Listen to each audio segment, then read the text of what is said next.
Thank you very much for showing up in such a large number. I am honored.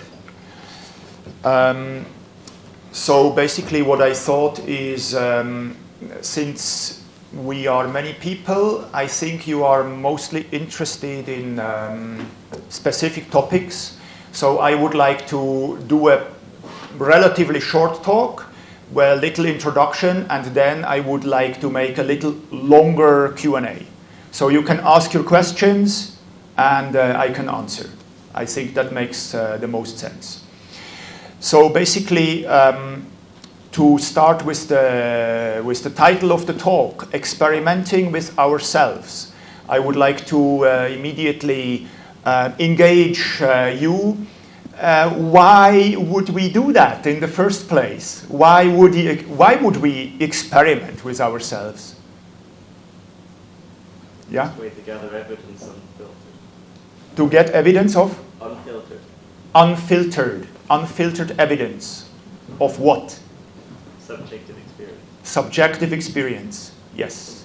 I think we are Okay. available to ourselves, and maybe we can make ourselves more available to ourselves by experimenting with ourselves. Yes. And we are many parts. Yeah. And that's interesting to get kind of my relationship to myself and all those parts. Yeah. Yeah. So, yeah? I'd like to say together, to get to know ourselves better. Yes. Yes. Thomas? Perhaps I don't need much. To transcend all the conditioning and programming that is so easily taking over our lives. Yeah. To transcend, if not everyone heard, to transcend our conditioning and make our lives fuller or more alive. Yeah.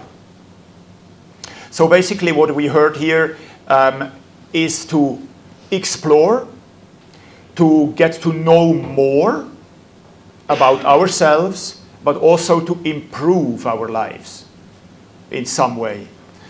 The latter I would put more into the maybe it's on the rim of a topic that is very similar or related, but it's not the same. That's self-medication. And I would like to make a clear distinction between self-experimentation and self-medication. Self-medication has a goal, a clear goal. I want to feel like this. I want to feel X, Y, Z. Or I want not to feel X, Y, Z. While self-experimentation does not have such a goal. It is open. It is more like the goal is to explore, to know more, to get to see stuff or perceive stuff one has not perceived before.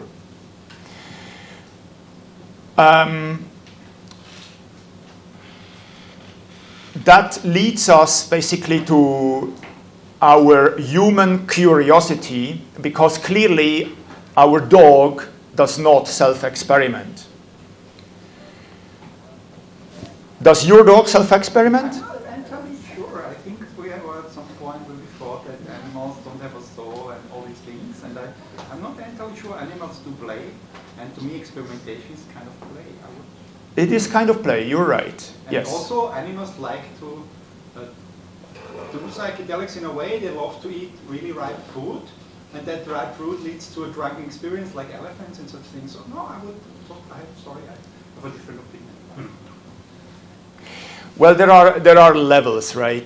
I mean, I would say it's a little more nuanced in people, and that leads us to the first slide that you can see well. I'm glad.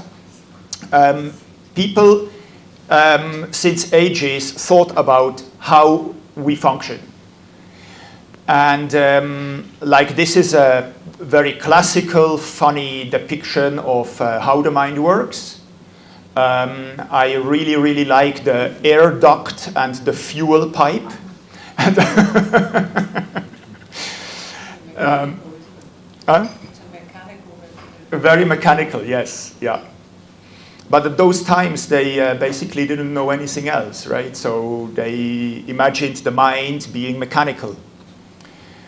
And so we can imagine that we could somehow explore these different rooms one by one.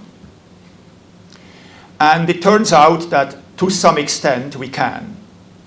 And we can do that in self-experimentation by changing conditions within ourselves. And that we can do that, of course, also with scientific research on other individuals, be it animals or people. And I will show you both. One possibility, there are many others. We can also explore our dreams, we can explore meditation, we can explore different kinds of psychological methods, how to change things and our perception so that we can learn more. But one particular method is using chemical molecules. And those molecules that change our minds are mostly divided into three broad categories: the stimulants, the depressants, and the hallucinogens. There are also the antipsychotics, but they are more of a medical interest, and therefore here I focus on those three. So basically, in the stimulant category, as you can see, they all have subcategories. We have, in the stimulant category, we have mostly things that make us more awake, that make us more active, and that suppress tiredness. While the depressant category is exactly the opposite. It makes us calm, sleepy, and dreamy. And the hallucinogens are a very special kind of molecules, one can say. They change very strongly how we perceive and how we think and how we feel. Only here I go into the subcategories. The ones which are mostly, let's say, talked about or that are the most popular are the psychedelics. They make colorful visions, colorful optical perceptions, which sometimes are called hallucinations or pseudo-hallucinations, to be more precise.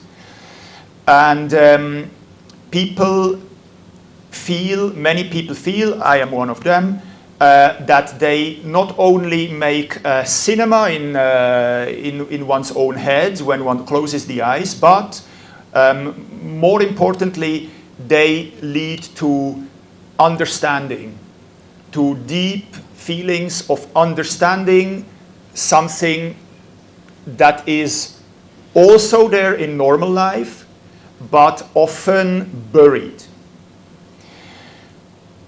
Then there are two other classes of hallucinogens. One are the dissociatives, like for instance ketamine. Some of you may know that as well.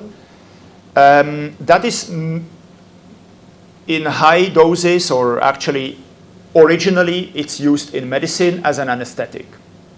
That's why it's called a dissociative. It dissociates the mind from the body. So you can perform surgery and the person does not know about it, or at least it seems so. In much lower doses, it allows us basically to dissociate within our mind. So dissociate parts that are not helpful at the moment and focus on other things that might come up and show us something that is important. And then there are the delirants or deliriants. Those are mostly the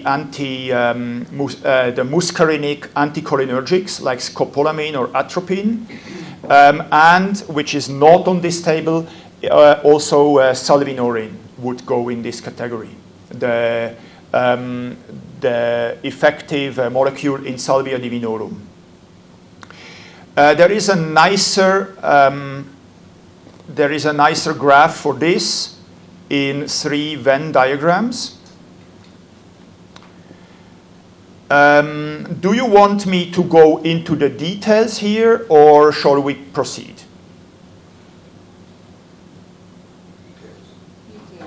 Details. About the ones we don't know. Okay. So, basically, when I start with the stimulants, there are the ones you know, probably caffeine and nicotine. They are down here. So yeah, caffeine and nicotine are both stimulants.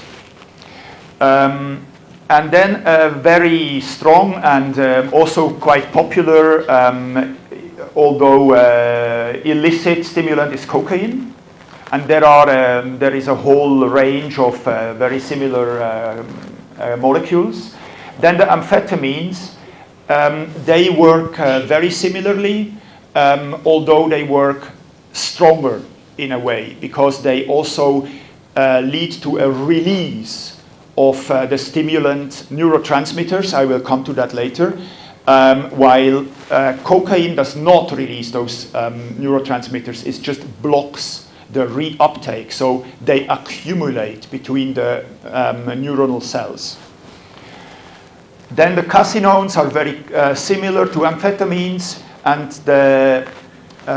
they are there 2 times, okay? And the piperazines, they are also very similar. Ephedrine is something between casinones and amphetamines, is something that is in plants, and modafinil is a stimulant that has been used mostly in soldiers, and I think it's still used in soldiers very much.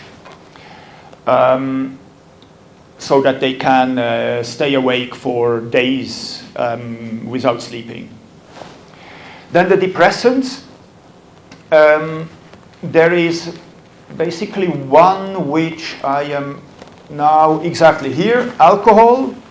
That's probably the most known and used one. Then there are the benzodiazepines, which many people are using as sleep aids. Also the Z drugs, those are a little more modern forms of the benzodiazepines. The gabapentinoids, those are molecules that are used in medicine, mostly for treating epilepsy. The opioids, those are molecules which are mostly used for pain relief, but they also are depressant, so they make you sleepy and cold. The opiates are basically opioids, just they come from the poppy plant, but chemically they are all in one category. And then we come to the psychedelics. There are the classical psychedelics, like the LSD-like ones. Those come from a specific mushroom. Also psilocybin-likes come from a mushroom and from different plants. Then there are phenethylamines. They are mostly in plants, in cacti, and synthetic.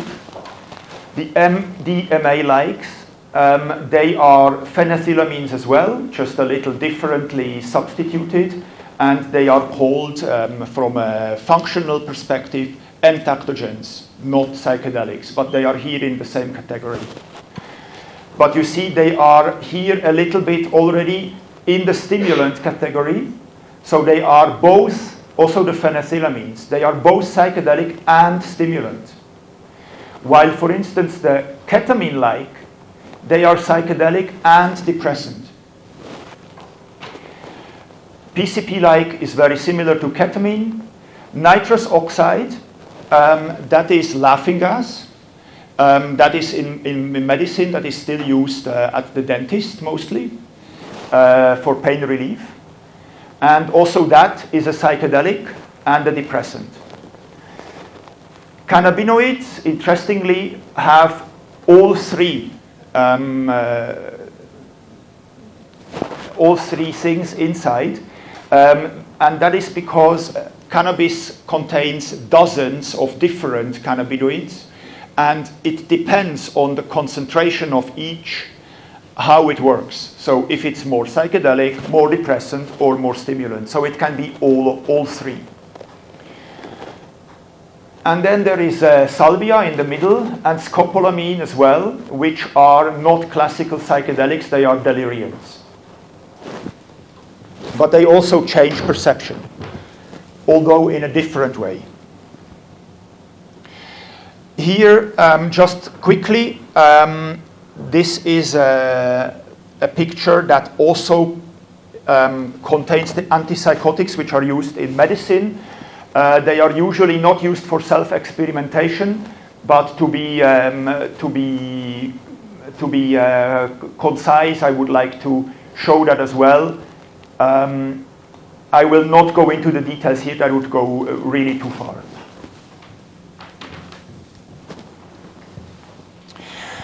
Now let's quickly focus on the brain systems that are mostly important or mostly affected by those molecules.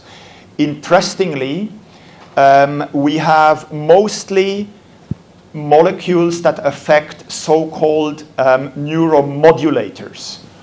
All of these neurotransmitters, noradrenaline, dopamine, serotonin, and histamine, we leave the histamine then away, that is not so important now, but all these are so-called neuromodulators.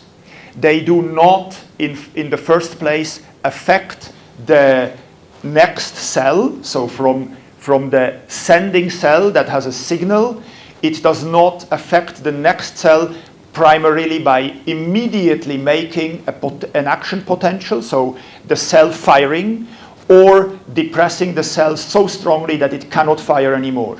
But it's modulating how the cell reacts to the main excitatory and inhibitory transmitters. The main excitatory transmitter is glutamate.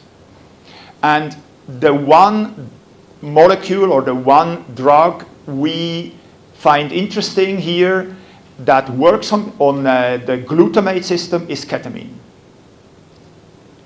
To some extent, also nitrous oxide and alcohol work on the same receptor like ketamine.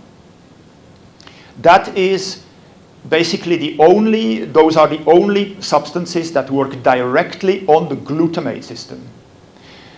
Then, on the other hand, the main inhibitory system of the brain is the glutamate, is the GABA system, is the GABA neurotransmitter.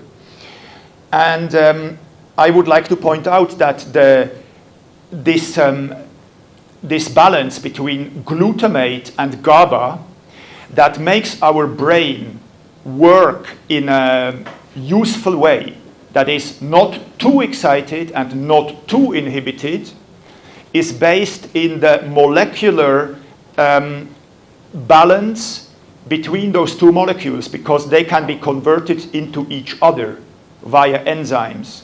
So basically, the balance we have in our brains is rooted in a chemical balance of two molecules that basically are two forms of the same. They can be converted easily into each other. And on this side, we have mostly alcohol and benzodiazepines that work directly on the GABA system. You mean like Valium? Exactly, like Valium is an example, exactly. So we have on the glutamates end, we have ketamine mostly.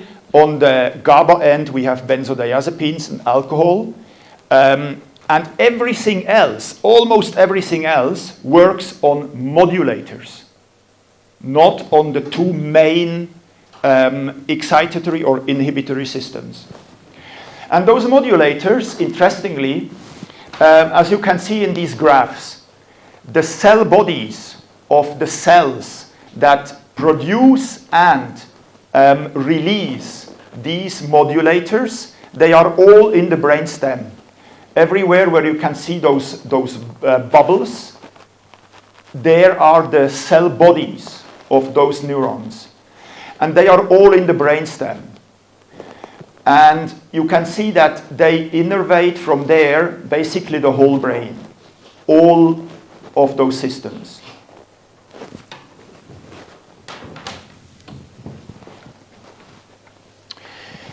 Now to come into a little bit into the functions of those modulators. So basically, norepinephrine promotes vigilance. Serotonin promotes, here is written perception. It is important for perception, but it mostly also promotes calmness and sleep. And dopamine promotes, here is written cognition, mostly also reward expectation or novelty expectation, which is of course important for cognition. So here is always shown what happens when we have too much or too little. So for instance, when we have too much norepinephrine, we are very energized. We socialize a lot. We are very concentrated. While when we have too little, we have kind of ADHD symptoms, OCD symptoms, like we cannot concentrate well. We feel like depressed and hesitant and doubtful. When we have too much serotonin, we get relaxed in a pleasurable way. We are not very impulsive. We are like, just fine. And also, that's not written here, we also get tired and sleepy. When we have too little of it, then it leads to obsessive thoughts, to negativity, to compulsive behaviors. We get easily triggered. We get anxious and a little aggressive, even a little paranoid, and when it's really extreme, we get suicidal. When we have too much dopamine, here it's, let's say, when we are balanced, because then the too much is actually not shown. Motivated, we feel a sense of inner and outer reality, pleasure, and clarity. When we have really, really too much dopamine, we get psychotic. So we get really, we start hallucinating, we start being very fearful of others, and we start having delusions. When we have too little, then we are prone to addictions. We are lethargic. We have absolutely no motivation to do whatever, because also we don't feel any pleasure. No matter what we do, we don't feel pleasure. We react slowly. We are very compulsive. And here is written hallucinations. That is true. It can also lead to hallucinations when we have too little, but mostly it leads to hallucinations when we have too much, really too much. And then, of course, we have those areas in between when those two or all three interact. And basically, you see the dopamine with the norepinephrine system is broadly said a little connected to intuition, motivation, and novelty seeking, while serotonin together with norepinephrine is connected to attention, and the serotonin with the dopamine systems are connected to appetite, mostly appetitive behavior in the sense of I want to eat and I enjoy eating, I want to have sex and I enjoy it, I want to go to run outside or enjoy nature, and I actually do enjoy it. So those are a little bit the heavy places of these systems. But of course we need all of them at the same time to be able to function in a normal way. If you have any questions, please ask immediately.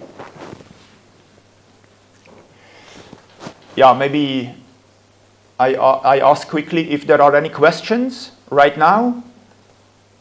No questions? Okay. Yeah.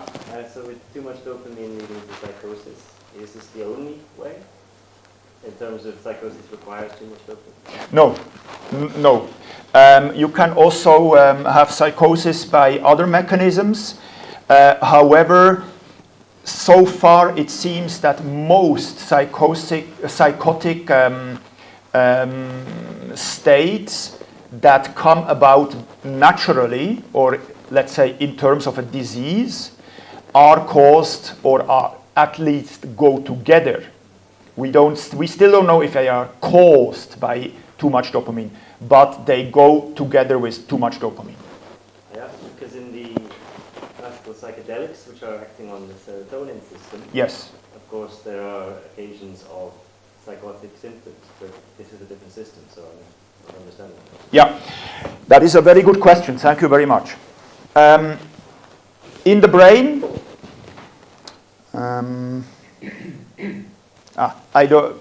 I could show you a graph, but that would be now a little searching. In the brain, everything is connected to everything else. We have like 100 trillion neurons, and they are 100 trillion synapses, and they are connected. Each neuron is connected with 10,000 other neurons.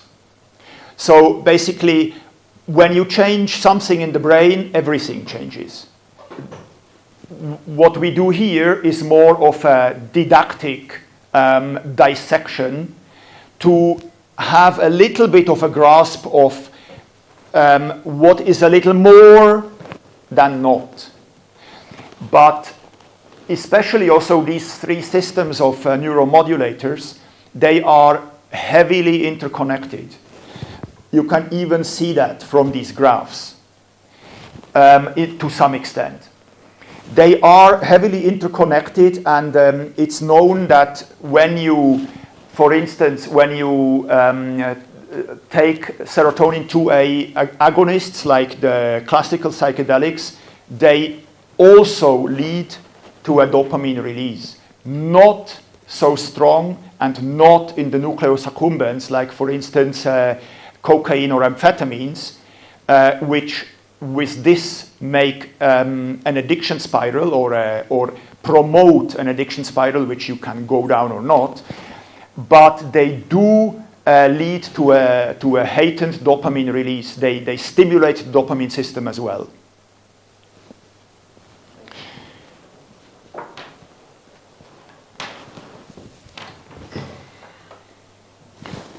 Was that enough, Yes. or shall I go deeper? I could go deeper later, but Okay. that's enough. Now I would like to show you a little bit a beautiful work that is, this group here has analyzed 6,850 trip reports that were published on Erowid using modern large language models, and have tried to distill functional kernels which are found in most or all of those reports. And they tried to also correlate that with the substance and in turn with the receptors in the brain that are affected by those substances. Here a little bit of an overview how they did that. So basically they pre-trained the system, a large language model. they loaded the trip reports from Erowid, and then they classified those. And I don't go into the details here, but what shows nicely what they did is, for instance, here, you see here, this is the time in the narrative of the report. And now, as an example, they show here the dimension love with different substances. And for instance, here, the one on the bottom is haloperidol, and also the others here, sertraline, venlafaxine, are medicines that are used in psychiatry. This is an antipsychotic that basically shuts down emotions, more or less. You see, love is down to earth. Also, sertraline and venlafaxine are antidepressants. Interestingly, they also reduce that. Then we have here amphetamine, cocaine, and methamphetamine. They are here in the middle range. So basically, they elevated a little, but not too much. And then we have MDMA here, which enhances the perception of love very strongly. And we can see in this example that analyzing the trip reports with LLMs actually leads to results that are intuitively correct. They are plausible. And here we see, for instance, another example with mystical experience. And we see that the strongest mystical experiences are brought upon by DMT and by psilocin, so psilocybin, that's just what becomes from psilocybin in the body. It's very similar. And then these other molecules here are again, this is an antipsychotic, this is an antidepressant, and this is an opioid which relaxes, so they don't do that.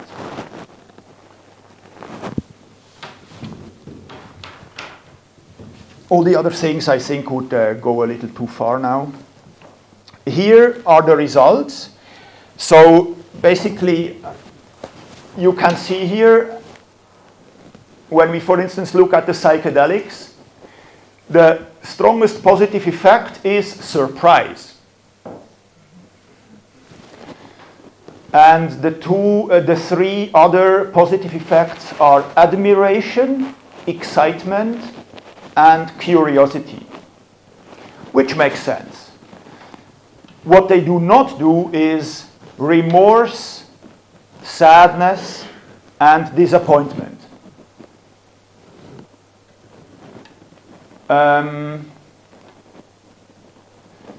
Then, for instance, in entactogens, you can see they have all this admiration, pride, approval, love, joy, excitement, gratitude. They are very strong there. Optimism, amusement, and things like neutral and remorse and fear, grief, sadness, anger, disgust, disappointment, disapproval, embarrassment, nervousness, and annoyance, very little. Opioids, which are basically painkillers, they make joy and relief, which makes a lot of sense. Interestingly, they don't make confusion in this sample, while actually they can make confusion in higher doses.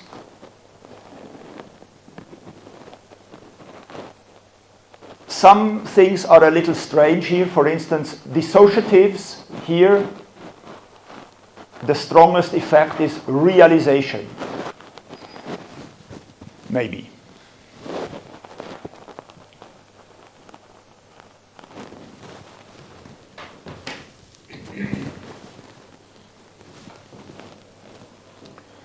Then here, two examples that may be most interesting, DMT and MDMA. These are again the factors they could distill out of the trip reports as kernels, as basically terms that describe something that is common. And here, those are different categories they could distill, like where the experience happened, or what the people described that they experienced. Like, for instance, in DMT, the strongest were beings, entities, mystical experiences, glowing experiences. And then mostly it's taken in small groups with guides and sitters and so on. While MDMA is very often taken in a club or bar, in large groups of people, at festivals, at raves, dancing, during sex or discussions, in relationships, and so on. Here you can again see the same categories that we saw before.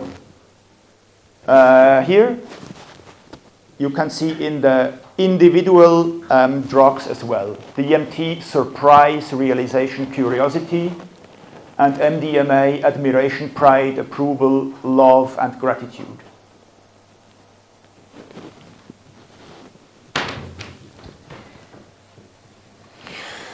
Then, focusing on psychedelic experiences, they found mostly three attractors, three very strong themes that defined a large part of the trip report and therefore the experience. One was about visuals and ego dissolution. One was about hearing, auditory experiences, and relationships. And the third one was about feelings of joy or depression. Interestingly here, visuals is also the strongest experiential term, like in this one, but the others then differ. Also, the brain maps differ. I don't go into details here, that would go too far. It's more to illustrate what can be done. This now, I would like to quickly show you a few things from this paper, which has looked into imaging of receptors in 1,200 healthy individuals. And we can see here the distribution of receptors in the brain, which make a lot of sense when one knows about the brain, how the areas are distributed. So, for instance, when we start over there with the glutamate and GABA systems, as I said before, glutamate is the main excitation in the brain, and GABA is the main inhibition in the brain. Both are strongly expressed in the somatosensory areas and also in the prefrontal cortex. So somatosensory areas are what we feel about our body, how we move, and the prefrontal cortex is how we plan our actions, how we think. NMDA is the system where what ketamine blocks. So when you take ketamine or give ketamine, it's the blue areas that you affect the strongest. And when you drink alcohol or you take a sleeping pill, again here, it's the blue areas that you affect the strongest. When we go to the serotonin system, which here in this context is very interesting, The serotonin 2A receptor is the one classical psychedelics effect. And you see also here the somatosensory system is cortex is expresses the 2A receptor very strongly. Also the temporal lobe, which is connected to memory. So that also makes sense in psychedelic experiences. Very often memories come up that usually do not. Another one I would like to focus on is the 1A receptor. That is the receptor that is mostly affected by 5-MeO-DMT, which for those who don't know it is a psychedelic that is very special. It does not cause visual hallucinations or visual perceptions, but gives a completely otherworldly peace state that is characterized by complete acceptance. And interestingly, the 1A receptor is mostly expressed in the back of the brain, actually in the visual areas. That also makes sense with a strong dose of 5-MeO-DMT that affects the 5-HT1A receptor. We do not see, in fact, with open eyes, we do not see. It's either white or black. And that we can see it there. It affects the optical system. I don't know. I could go more into details if you want, but I think that I would leave it at this.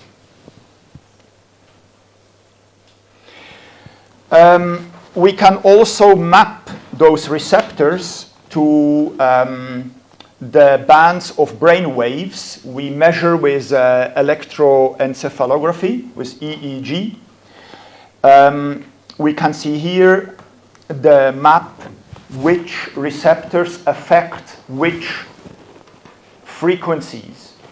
So, for instance, delta, that is the frequency that is present in deep sleep, is mostly connected to exactly the serotonin 1A receptor, the cannabinoid receptor, and the mu opiate receptor. So that's the one opiates affect, and the histamine receptor.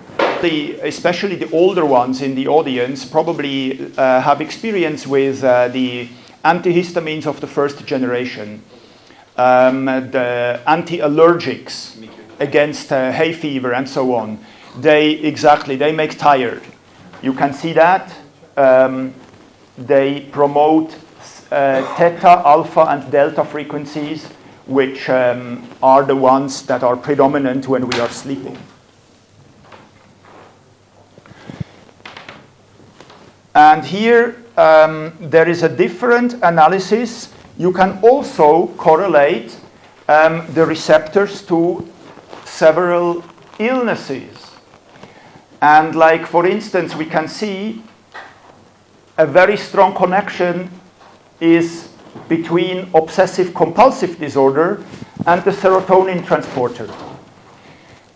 We know from clinical evidence that the serotonin reuptake inhibitors work pretty well against obsessive compulsive disorder. Then we can see, for instance, that obesity is connected to the serotonin 1A receptor, and attention deficit hyperactivity disorder, ADHD, is connected to the norepinephrine transporter. So, to the mu opiate receptor.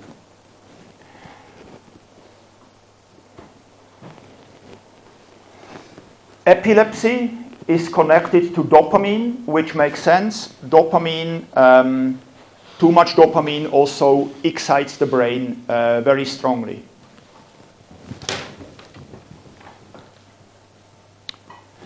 That's it for my presentation, for my planned presentation. I would like to say a few words about the subtitle of my talk, that is Preparing Safe Experiences. Basically,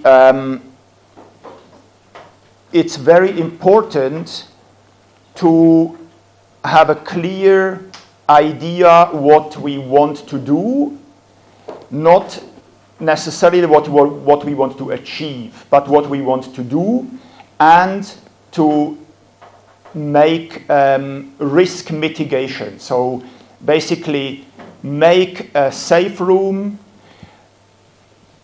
maybe have a sitter, but if you are experienced, you don't absolutely need a sitter when you already know a substance very well, but still make sure that you have someone you can call anytime that can come over, and make sure that you are in a safe place. Especially when you start out exploring a new substance. Then it's actually very important to really have a safe space, have best a sitter, and have time. And for good self-experimentation with good results, it's always good to have an open mind, not to have a clear goal, what I want to find, and let happen what happens. Yeah. Isn't that the contrary to what you normally hear, that you should set an intention? That is different. That is not self-experimentation. That is use of those substances for therapy. That is a different approach. That is a different goal. In therapy, you want to work on something you already know is a problem. While in self-experimentation, you just basically want to take a substance and see what happens. I think those are very different approaches. Well, that's what we always used to do in the beginning. We always just wanted to see what happens. Yes. Later we don't know. You must set an intention. You have to work on yourself. Yes. It's not enough to just experience. Yes. Yeah.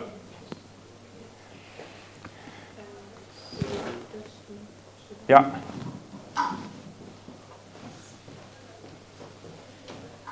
Thank you. So with what you just said, you imply that as soon as we have an intention, it is therapy, but if you don't have someone with you and you set an intention, you're not experimenting, you are doing self-therapy. Or how would you? I would call it like that, yes. Okay. Yeah. Thank you.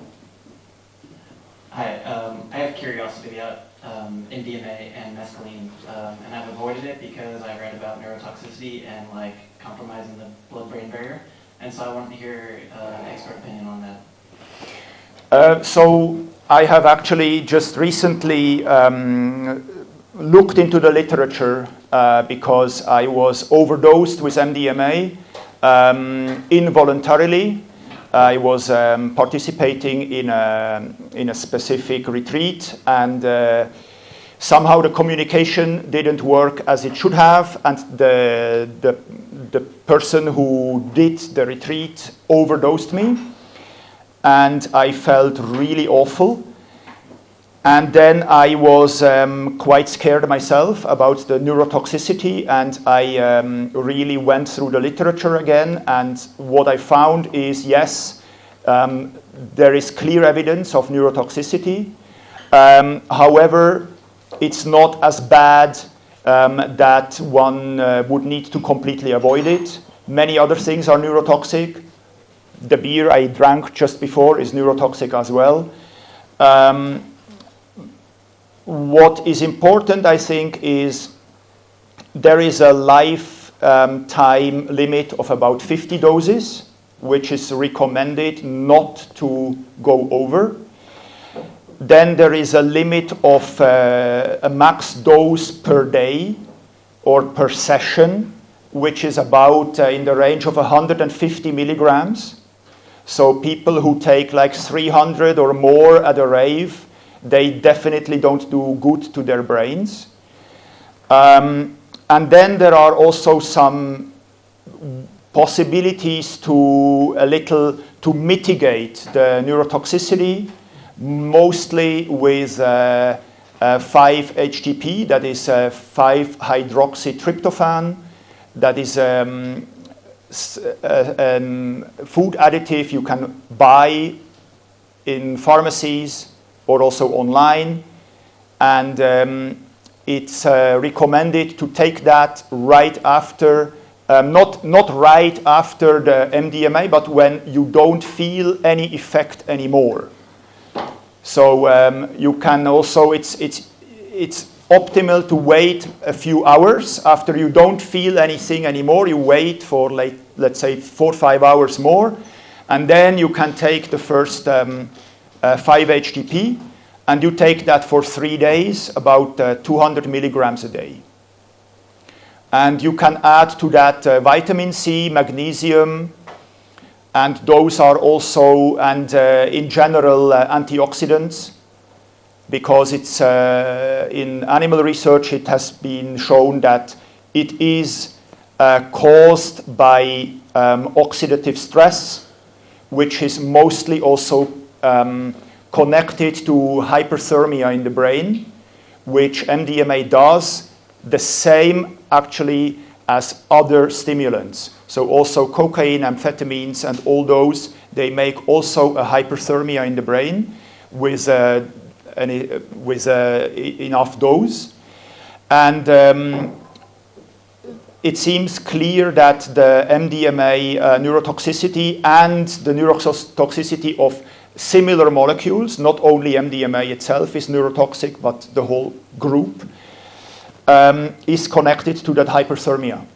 So it's also good to really try to keep yourself cool, not overheat, because it has been shown in lab animals that when you counteract the hyperthermia in the brain, the neurotoxicity does not happen.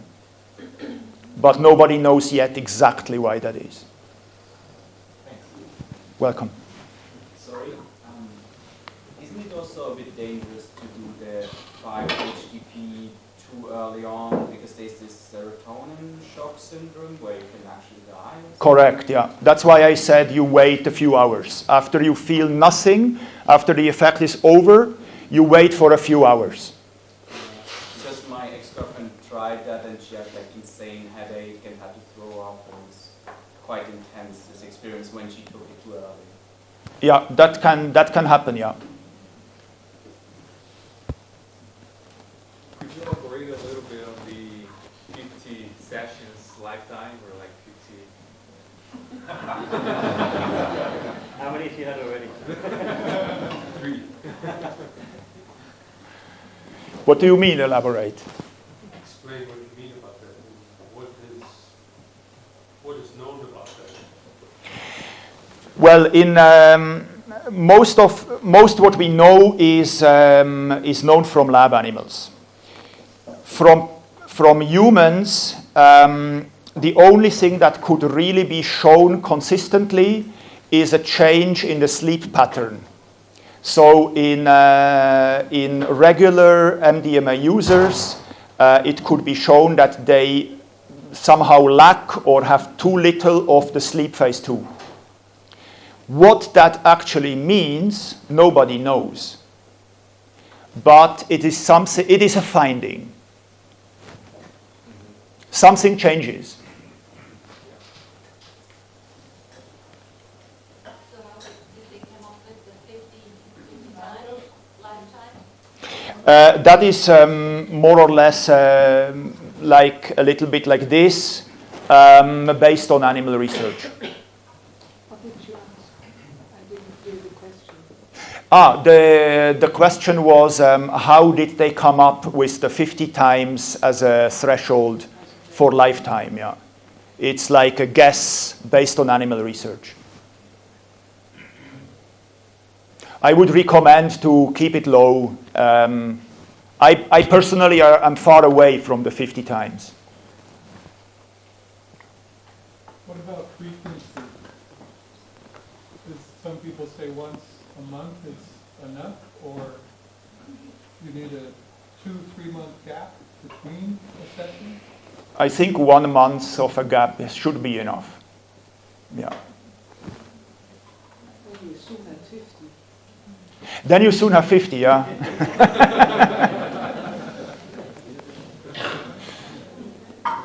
Yes? So what about mescaline? What is the relationship? Because from my more naive understanding, I would associate mescaline much more closer to like traditional psychedelics like LSD or psilocybin. But what is, what about, how does mescaline stay in, like between MDMA and other, I don't know, maybe even other perspectives? Well, in a phenomenological sense, mescaline is clearly a classical psychedelic. The perceptual effects are very similar to LSD and psilocybin, not exactly the same, but very similar. However, what you need to take into account is that it is a molecule that works pretty not very strong. So you need to take a big amount. You need to take like in the hundreds of milligrams range, which is quite a lot. And it is a molecule that is still a little bit of, let's say, a burden in that dosage for the liver, because the liver needs to metabolize it. So if you have liver problems, I would recommend not to take a full dose of mescaline. And you just need to know it. If you are healthy and your liver is fine, it can deal with it. But you need to be aware of that. So, hello? Yeah. Thank you very much for your talk. It was very interesting. And a lot of questions were answered about MDMA. I just wanted to add that from my experiences, besides the keep it low and not too often, is do not mix it with others like alcohol, or use it in a very overheated way, like dancing too much. Because this is how it's been known mostly. However, if you take it and try to look at yourself inwards and turn all this energy inwards, gives a whole different dimension to this, and it's a lot safer because you're in your home, you're hydrated, and you don't overheat. So yes, just thanks so much. And we are humans, we are curious animals, so we like to self-experiment. And in many places, these substances are so forbidden, they're so stigmatized. And you cannot do it with therapy. It's just not possible. So self-experimentation, using all these very useful tips and to be aware of everything, of course, not just, is very important, and thanks a lot. Yeah, I agree. Changing the topic again back to what you just said about the mescaline and its effect on the liver. One question, I read about NAC as an agent in other contexts, antioxidant protecting the liver. I wanted to know if you know anything about the use of NAC, whether it could be helpful when taking mescaline to protect the liver as well? From a theoretical point of view, certainly yes, but I don't know about any studies looking into it in particular. Okay, thank you. Welcome.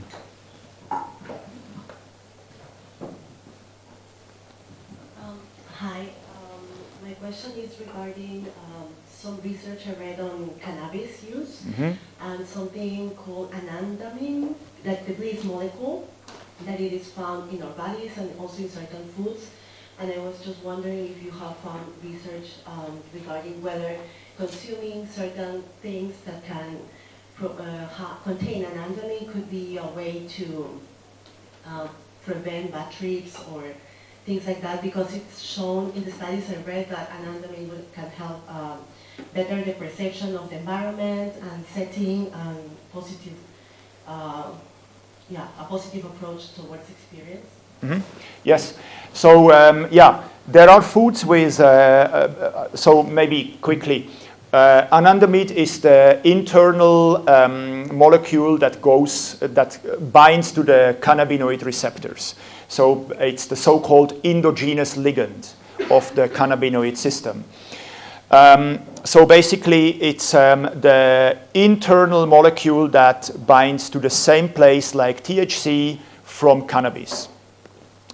That said, there are foods that contain anandamide directly, but that anandamide does not reach the brain.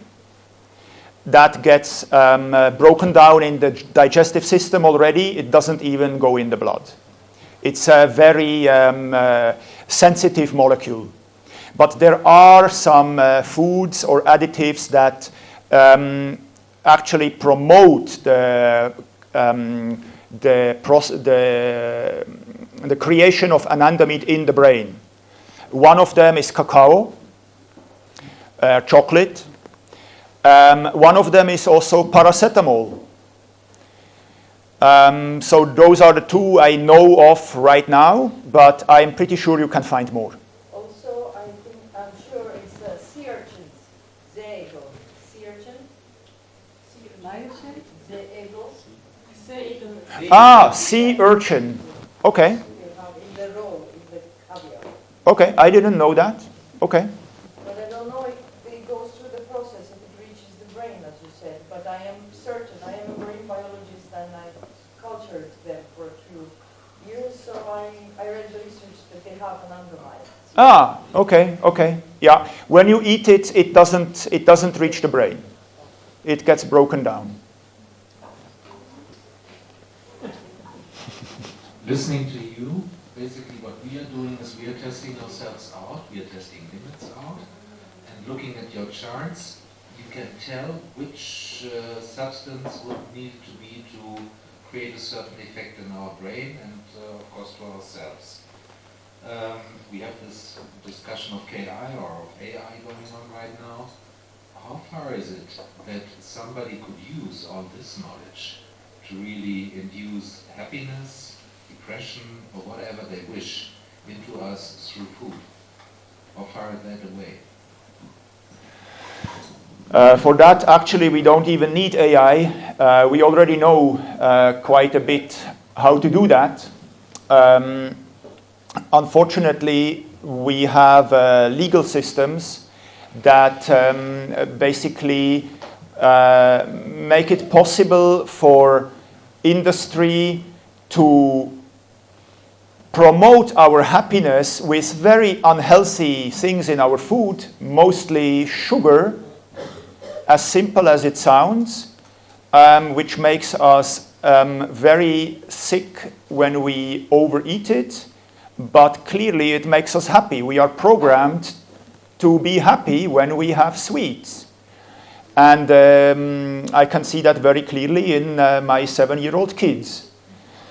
And on the other hand, we have many molecules. We know that we can promote this or that state in humans, which are not allowed, which the legal system of most countries prohibits for not so clear reasons, let's say. You would argue that we should replace sugar by, be it LSD or something?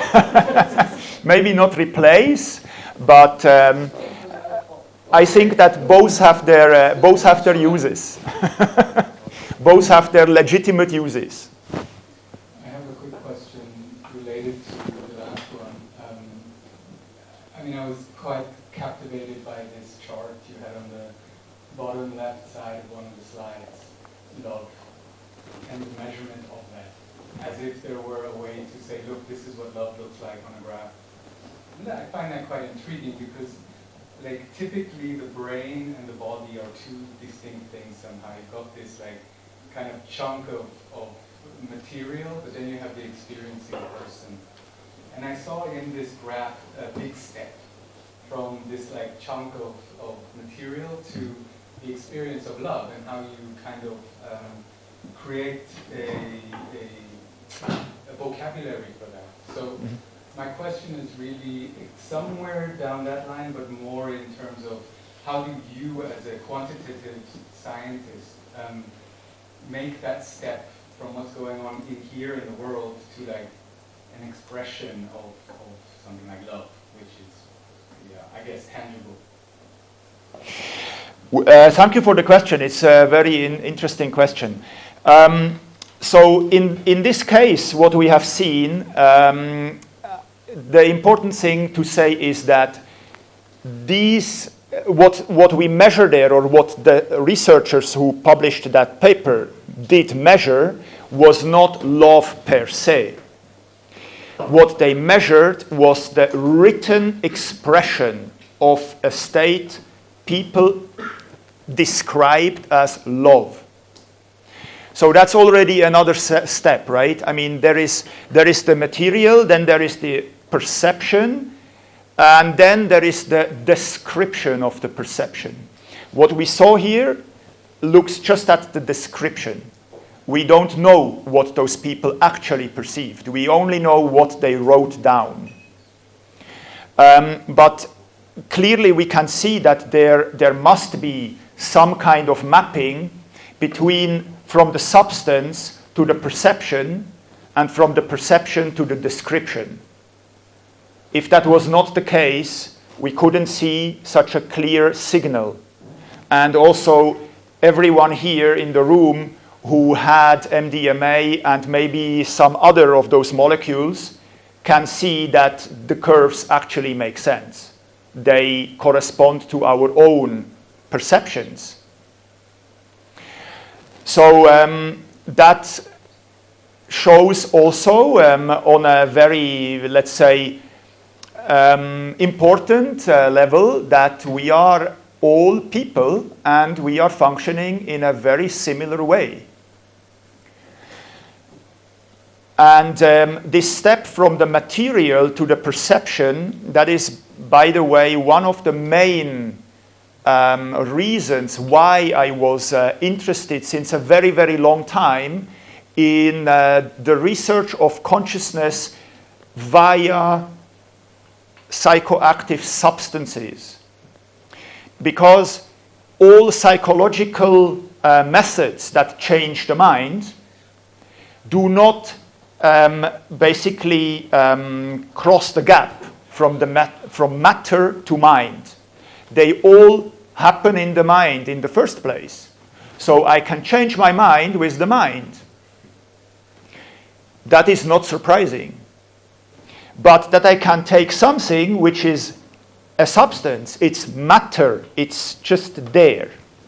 It doesn't do anything on its own, it just exists. And I can ingest it and it changes my mind. Proves that matter and mind are connected. There is no more direct proof than that, in my perception, in my experience. There is no more tangible proof. I have a question here on the left side. To the left. Here. So is it that with regular use of psychedelics, the receptors get more sensitive, so one would need a smaller and smaller dose? Or is it the other way around, that there is more tolerance to the substance and one would need to increase to get the same effect? Or is it different per substance? With psychedelics, with classical psychedelics, it is actually a habituation, so the receptors, there are literally less receptors around, because when the psychedelic binds to the serotonin 2A receptor, the receptor gets internalized in the cell and destroyed and recycled. The material from the receptor gets recycled. So for about a few days, you have literally less serotonin 2A receptors expressed on the outside of the cells. So the psychedelic works less strong. Already experiments in the 50s and 60s have shown that when you take LSD every day, there's the same dose. You can, of course, escalate the dose that you feel again something, but at some point, side effects that are due to other systems in the body start kicking in very strongly, and it becomes a very unpleasant experience. So on the very short term, there is habituation, but let's say one takes it every 3 weeks or every month. Is there no more receptivity to the substance in that case? There is a period over which the brain normalizes itself. I have actually tried that out on myself in systematic experiments. I took LSD every weekend for a few months. I took it every second weekend, and I took it every third weekend. And what I saw is very clear. When you take it every weekend, you still feel it, but after like 2 or 3 months, you can clearly feel that the effect went down.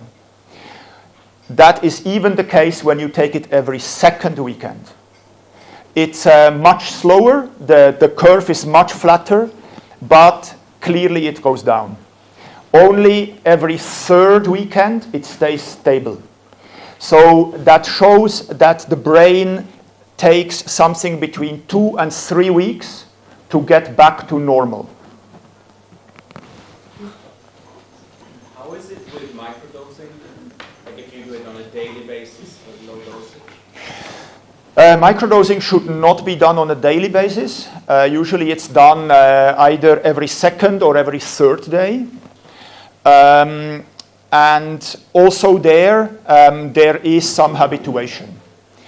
And in microdosing, you should actually always try where your correct dose is, which you do in a way that you go very slowly up with the dose from when you feel nothing to when you just feel a little bit something, and then you go a little down.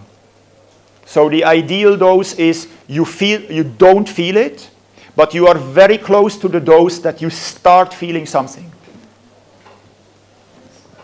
From my own not so helpful experience with that, 1 week between stopping microdosing and trying a regular trip is not enough. So I ruined the trip by having only 1 week. But actually I wanted to go back to the point on love, measuring love. I have a bit of an issue with the methodology, partly because it's subjective reading of subjective telling of individual experiments, but okay, best we can do. One of the issues that I have is, and this is my conjecture, people are still primed, right? So you're taking LSD and you know this, you know what it is, you've heard about it. If you tell, however, somebody who's never heard of a psychedelic that this substance is going to make you feel terrified, you're not going to end up with the same results that we saw there. I'm pretty sure of that. So we have got some priming. But also, yeah, okay, we're subjectively measuring the subjective. It would be nice if we're able to identify a little bit more reliably. I don't know where we are these days in neural recording, but if we're able to more objectively measure. Thank you for the questions. They are very interesting. Did everyone hear the question? Yeah. So the thing with the microdosing is clear. That goes well together what I just said. That makes a lot of sense. Your concern with subjectivity, I would say, is understandable. However, I would say it's basically in a general way the same that we do with other observations. Like when I tell you this is a mobile phone, then maybe I'm hallucinating and it's an apple. When now everyone here in the room says, no, it's not, it's an apple, then I must conclude, so it's only my subjective perception that this is a mobile phone. While when everyone here agrees that this is a mobile phone, then we all agree it's a mobile phone, and we call that objective. And that's, in general, all we can do. We can never do more than that. And so the same holds for so-called subjective experiences. When we all talk about it and we all agree, then it's objective in that sense.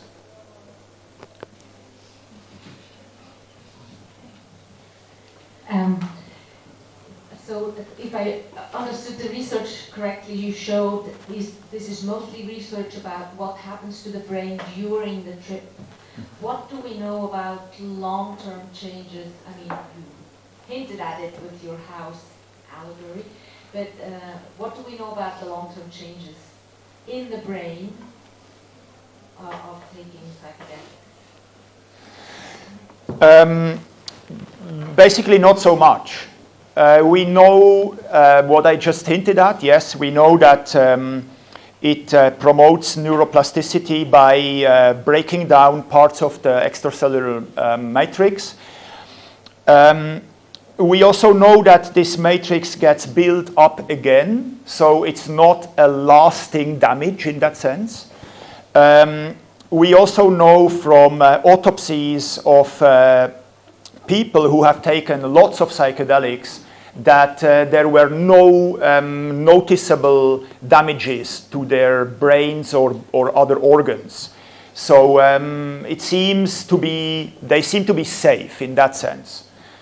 Other than that, I mean, also in experimental animals, of course, that such things need to always be done. Especially when you want to have a drug approved by a medical institution.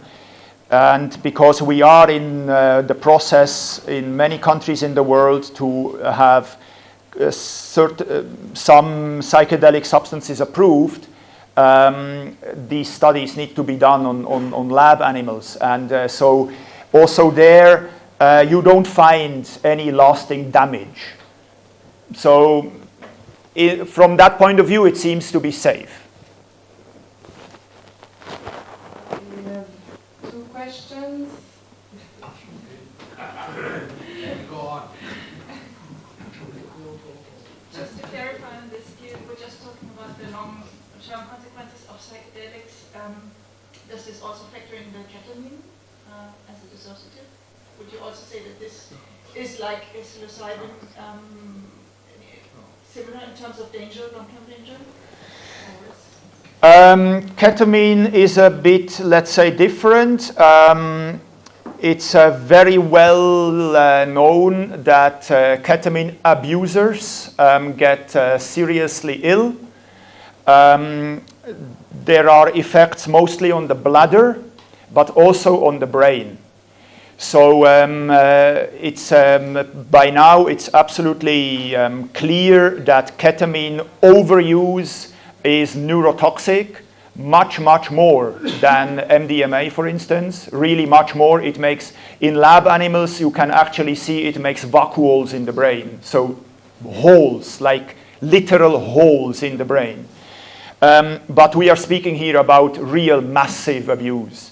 When you take ketamine every day for years, then you will have holes in the brain, yeah, and you will have chronic cystitis and be almost unable to pee. So, yeah, ketamine overuse is nothing to be recommended. But punctual use, even in high doses, is no problem, because that is known since decades. It's known. It's used in medicine, in surgery, in anesthesiology, right? Since decades, in really high doses. But that's punctual, and it does nothing. No.